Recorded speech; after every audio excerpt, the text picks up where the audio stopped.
Sorotan lainnya, Saudara, Tim Advokasi untuk Demokrasi melayangkan gugatan pra-peradilan terhadap Polda Metro Jaya terkait penangkapan 4 aktivis yang dituding menghasut kerusuhan dalam unjuk rasa akhir Agustus lalu. Selain penangkapan, objek yang digugat dalam permohonan pra-peradilan meliputi penetapan tersangka, penahanan, penggeledahan, dan penyitaan. Keempat aktivis yang ditetapkan sebagai tersangka penghasutan adalah Del Pedro Marhaen, Syahdan Hussein, Kharik Anhar, dan Muzaffar Salim.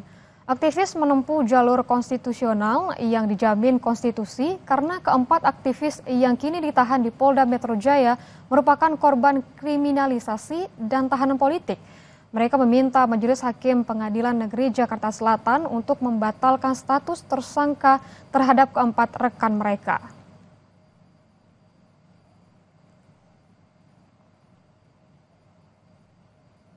Jadi 4 tersangka yang sudah didaftarkan saat ini sudah diregister oleh Pengadilan Negeri Jakarta Selatan, dan kami saat ini tinggal menunggu panggilan dari pengadilan untuk menguji terkait dengan keabsahan penangkapan dan juga penahanan, termasuk juga persoalan mengenai penyitaan yang menurut kami sangat ugal-ugalan, terkait juga soal penggeledahan yang miskin pengawasan dari institusi yudisial. Terkait dengan demonstrasi di akhir Agustus yang menyeret sejumlah aktivis, Koalisi Masyarakat Sipil melalui Perhimpunan Bantuan Hukum dan HAM atau PBHI kembali merespons kebijakan Polri yang dituangkan dalam Peraturan Kapolri Nomor 4 Tahun 2025 tentang penindakan aksi penyerangan terhadap Polri. Ketua PBHI Julius Ibrani bilang bahwa peraturan Kapolri ini justru mengancam perlindungan hak asasi manusia. Bertolak belakang dengan pembentukan tim reformasi Polri, Julius bilang bahwa peraturan Kapolri nomor 4 masih ada aturan yang multitafsir, supaya nantinya tidak ada orang yang tidak bersalah dikriminalisasi.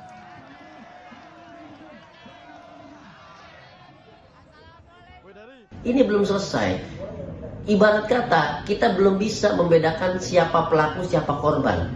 Hari ini kami menganggap bahwa korbanlah yang kemudian dituduh jadi pelaku sehingga terjadi kriminalisasi aktivis di mana-mana tanpa penjelasan yang begitu terang benderang.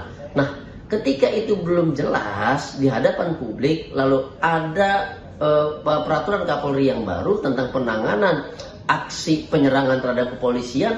Ini kami menganggap masih abu-abu, masih ada sisi-sisi yang multitafsir dan perlu diperjelas agar tidak memutar balik posisi pelaku dan korban.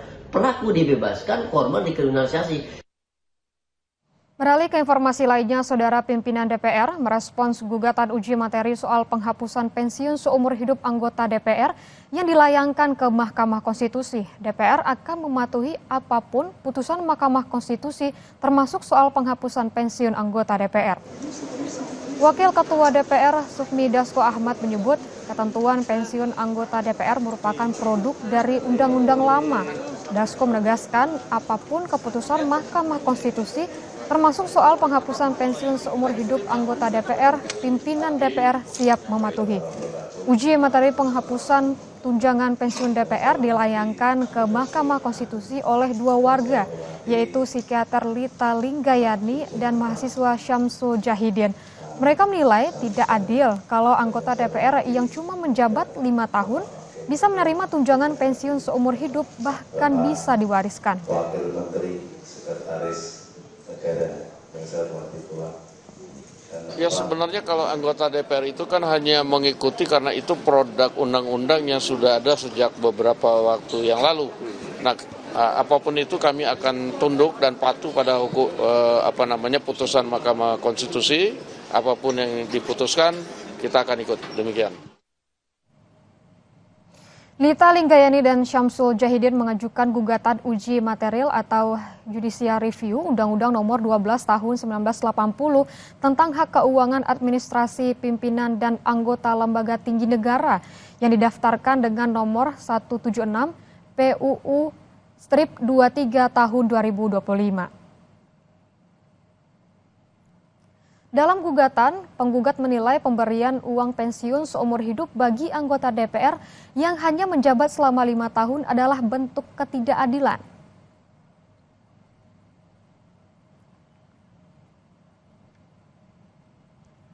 Selain itu, pemberian hak pensiun tidak tepat karena memengaruhi pengelolaan pajak yang semestinya untuk kemakmuran rakyat.